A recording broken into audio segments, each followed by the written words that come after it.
Hello, and welcome back to Hoi 4, Equestria at War, the Ascendancy, under Hiram Zaranid.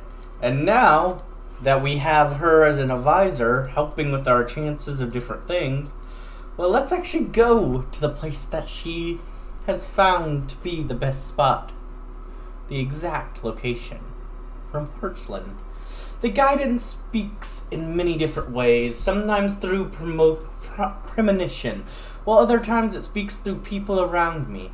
Across the sea lies the forest of Kerpalulut.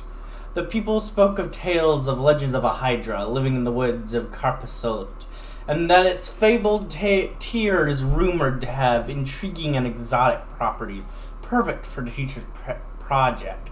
If the stories are to be believed, the bearers of the 6 elements of harmony once encountered one of its kind in the land of Equestria, which forced the ponies to flee. Gosh, I need to see one for myself and somehow find a way to make one produce tears. Alright. Continuing on. Let's do the supreme power of transmutation. Through the power of crystallized magic of the Godhead. There we go. We have discovered the power of transmutational or alchemy and the art of resource conversion. Steel shall become crystals, crystals shall become oil, and if we need to, they shall be transmuted again. We shall not want for specific resources, for everything can become anything else. The guide's notes. Equus 14, 1010. Despite my best efforts, I was unable to progress any further towards the next location. I am not worried, however, as the guidance shall surely show me the way if I am patient enough. Alright, got it. Let's try again. I mean, it's a 52.5% chance. It's not insanely low. Just keep trying it and you'll get it eventually.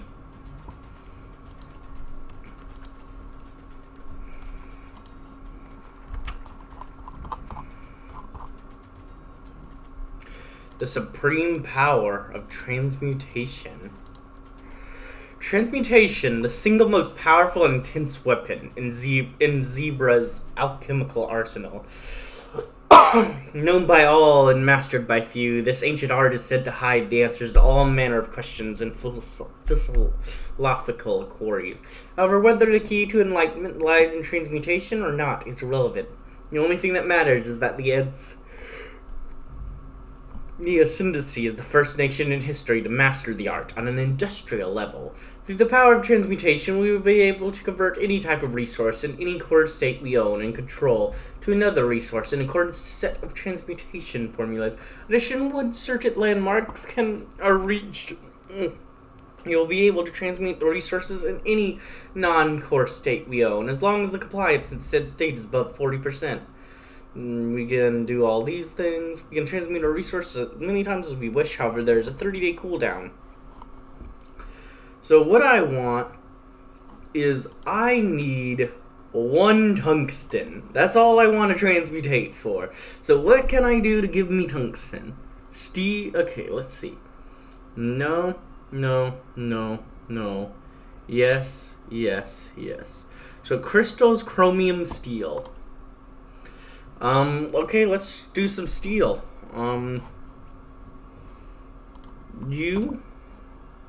How do I do this, though? I don't know how this works. Like, where can I do this at? Implementing policies. Transmute resources. Okay, I just need 1 more political power. There we go. Steel converts to tungsten. Yep. Chromium. Here is tungsten and chromium in case I need that as well. And crystals. Okay. And I want to make sure to get the right one, tungsten. Utilizing advanced alchemy, the Ascendancy is able to change one substance into another under certain circumstances. This is an arduous task, which will exhaust our talented practitioners for some time. The end results will be the complete conversion of one resource into another. What shall we root the steel into? Tungsten. And there we go. We are now supplying all our factories with what they need. Oh, that's awesome. Oh my goodness, this nation is awesome. The innovative spirit of the Godhead. In our efforts to restore the Godhead, we must endeavor to always learn more, to know every aspect of the prison that we live in until we can finally break free from our mortal chains. The unorthodox plan. It had taken several days by hoof for the hill of the Ionian highlands to slowly make way to the marshes of Carpalusot. The journey itself had been rather simple, but by the time the landscape made way to fetid, stinking pools of stagnant water, every zebra's nerves were beginning to glow thin. It occurs to me, the guide said, ducking underneath a low-hanging branch with an undignified grunt, that we have yet to discuss what to do when we actually reach the creature that we have been seeking. What is there to discuss, my lady? A master of silver grunted in response. Simple force of arms will force the creature into submission, whereupon we may harvest the creature for its tears at our leisure. I worry about our band's ability to fell such a foe, the guide replied. The Hydra is said to be a large creature, and while I don't doubt the prowess of our troops, I do worry that we simply don't have enough zebras to confront such a creature. Why didn't we to fight at all? A voice chimed in from the rear of the formation. The guide turned to see Elishat. The zebra who had given her the clue to locate the Hydra was the one who had spoken up. The Master of Silver grew incensed at the interruption. Quiet, you! He snapped, but the guide cut him off. Let her speak, bade the guide. Elishat, explain yourself. How do you propose we get tears from this creature without conflict? Well, Elishat began, collecting her thoughts. Poetry's always made me sad. Maybe we can read the Hydra some sad poetry to make it try. The guide ran the idea through her head. It was foolish, but just foolish enough to work. Fine, Commander, she ordered. Send one of your legionnaires to find the saddest poetry that they can find. If this doesn't work, we'll fight. Amazing. An unforeseen results. Oh, how I compare these to a fetid breeze, the guide began, orating from the scroll that she held in her hooves. The equines of silver had returned from their expedition to town with a collection of poems that they claimed, as per the merchants that had purchased them from, would charm the hide off even a changeling. Still, the guide couldn't help but feel rather foolish. She was standing knee-deep on the banks of a great pool of stagnant water, proclaiming poetry that wasn't even sad to nothing she could see. She could feel that this was the right place, however, and mastered any feelings of embarrassment. Thy breath smells like pungent cabbage, the guide continued, and thy visage is compared to a slug of the sea. The scent may be compared to an unwashed loon, whose presence is as welcome as that of a cook at dawn. At once a great rumbling overtook the area. Great limbs flew from the swamps, and many-headed hydras appeared before the guide and the assembled party. Oh, how I love thine many heads, the guide spoke, unabated as if reciting a bit of sorcery. She spoke as if at rot. Each head more foolish than the last, and each more putrid. I can barely stand within the presence of ye, that ye are so repulsive. The Hydra stood menacingly above the assembled host of zebra. It stood many heads above the assembled group, and it was all the guide could do to not tremble at the sight. She took a deep breath, gathered her thought, and continued the poem. Despite how terrible ye may be, I still wish to be with thee.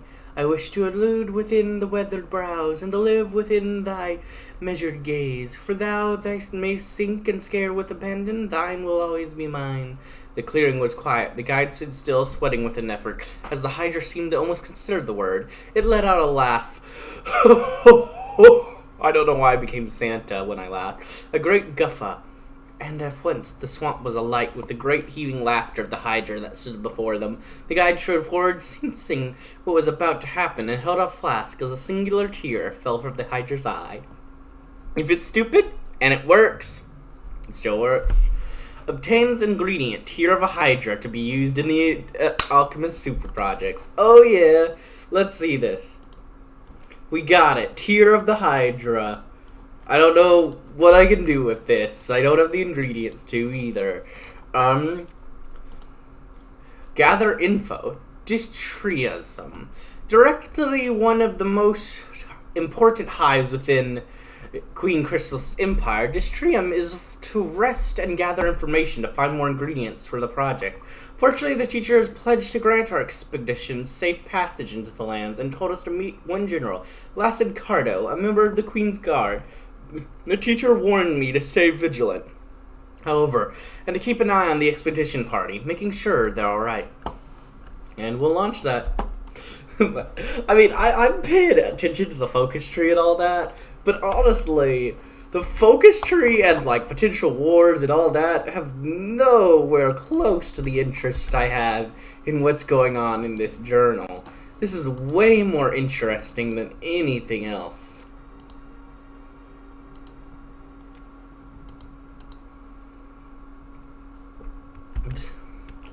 The Starfather has friends all across the world, and it just so happens to be that one of his connections is a high-ranking general of the Changeling Queen's Guard, directly subservient to Queen Crystal herself, one Lassen Cardo.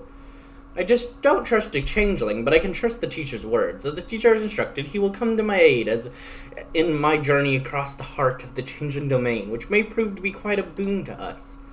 Is that an actual, like, general in their army? Like, if I play as changelings, can I see that? Like, can I see that as a general they have?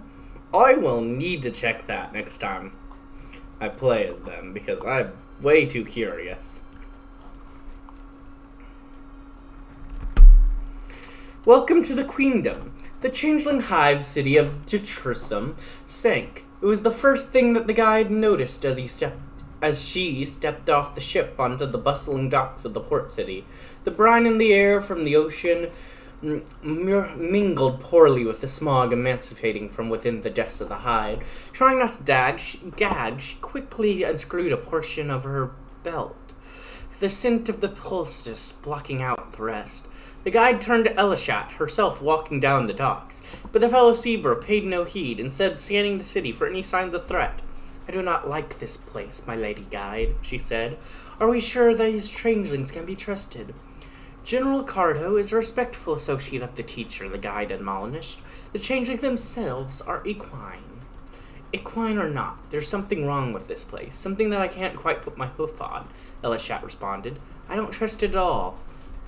You worry too much, the guide chided gently, a smile in her voice. She expected little difficulty in finding the next two items that the teacher had requested, especially with the promised help of such a decorated general as Lassen Cardo himself. The changeling in question stood at the head of the docks, flanked by soldiers of his own. It is with great honor that I welcome you and your party to the Changing Lands, Lady Guide, he said, his face inscrutable. The guide gave a slight smile in response to the address. Please, the honor is mine. We have traveled far to be here, and eager to begin our journey. The general nodded. In due time, my lady. For now, why don't you and your companions rest? He gestured to his soldiers, who began to march down the docks. My changelings here will show your soldiers to their quarters. In the meanwhile, why don't you and I explore the hive? I'm sure their Starfather has much to gain from more formal partnership with the Queendom. The guide tried to hide a grimace. More time in a smelly hive. She supposed she could bear it for a while. They had been on ship for a long time after all. A tour would be lovely. If I have to.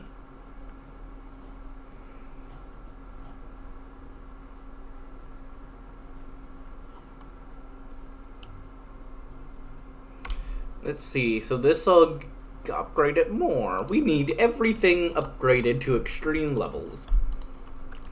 So we're not doing a blessed field of the Godhead. The powers of equinity have blessed equinkind for millennia, gracing our fields and giving us food. We must further utilize these blessings and arrange the expansion of our agricultural output across our lands. We are doing the opulent temples of protection. The factories where we produce the tools of war and the products of industries are akin to temples for our domain. We worship at the altars of production so that we may use what we make to destroy the avian menace. Yes, it must be done. This is awesome. I'm just so overwhelmed with how cool this is. Thank you for recommending this to me. Like, genuinely, thank you so much. I don't remember the person that recommended it right now, But honestly, I might look for your comment and shout you out next episode because this is awesome. Like, I am so happy you recommended this nation.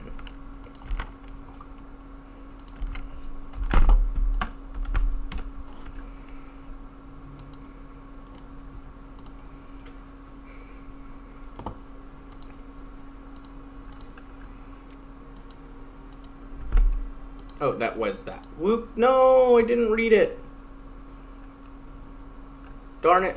I'm just gonna reload the save, the most recent save, because I do want to read events or descriptions. So I kind of, yeah. Whoopsie daisy, whoopsie daisy, whoopsie daisy. It happens, you know. Sometimes things happen, you know.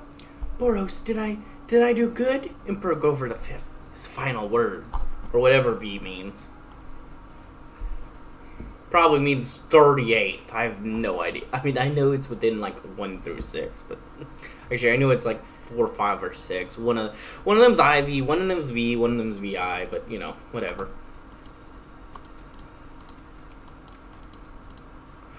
To the north of the Changing Lands, the Key Lake, which is weirdly enough resembles the shape of the key.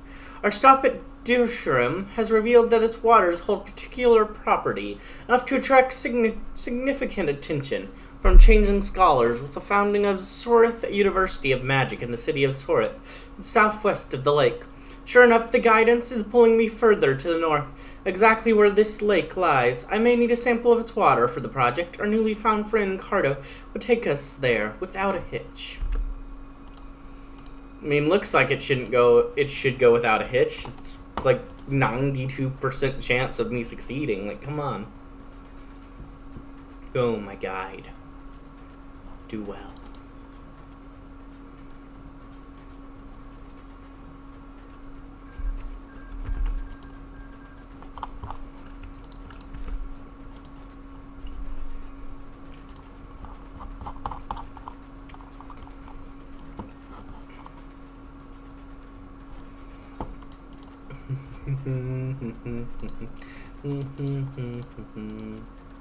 It's just, I wish it gave me like a notification, like it pointed arrow here or something, because I'm horrible at remembering without notifications.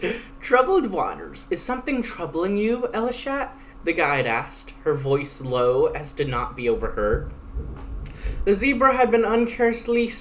If you can hear that, it is thunderstorming outside, but I don't know if you can hear that, but it definitely is, so, yeah. The zebra had been uncharacteristically quiet in the handful of weeks it had taken them to reach the shores of Key Lake.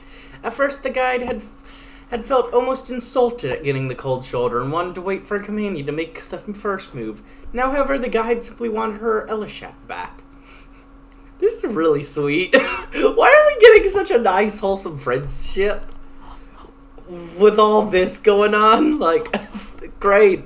I'm loving it. This is great. Just this. This is way better. Elishat, for her part, looked surprised at being addressed. Nothing troubles me, my lady guide, she responded. Elishat paused, almost a half-second too long, and the guide frowned slightly. Why do you sense something wrong?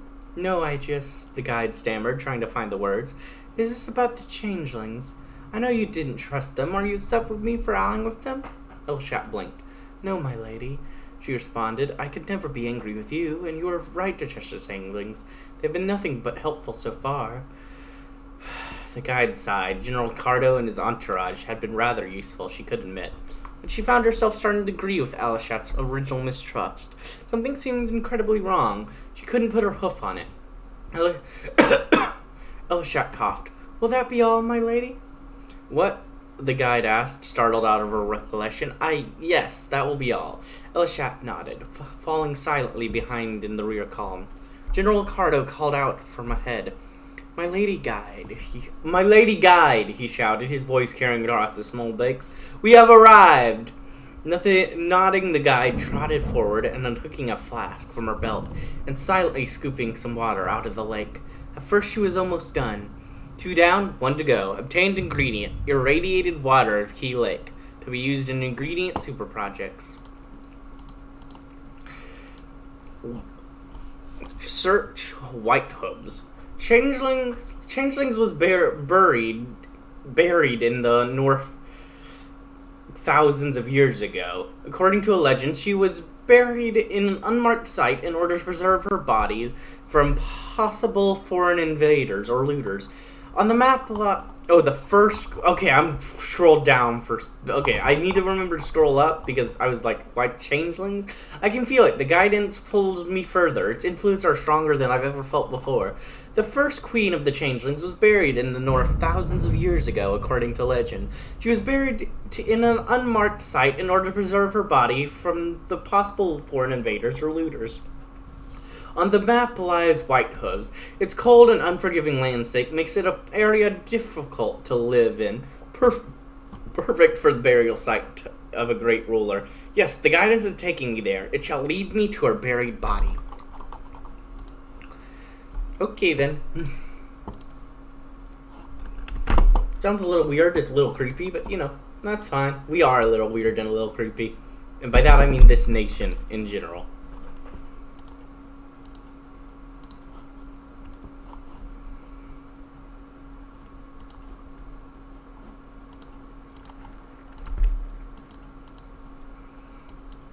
I think I want to go ahead and, let's see. No, that's fine. I do want you to go ahead and be up. You go up. You go up. And you go up. And now I can actually go back over to this part of my tree. Let's see. So now I'm I don't even remember which side I'm supporting. I've been doing other things. Down here, I'm going for the Zoomanites. Yep, the artists.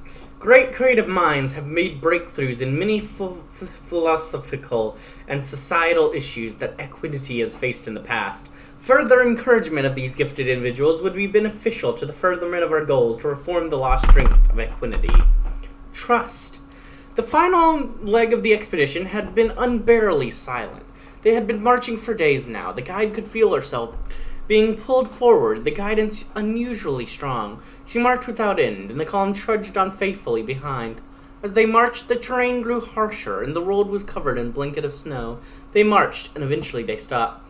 The place held no tomb, no cairn, no memorial of any kind, but the guide knew it was here. Silently he gestured for shovels to sink into the snow, and assembled zebras began without hesitation. It took precious little time for the bounty she had been seeking to be unearthed.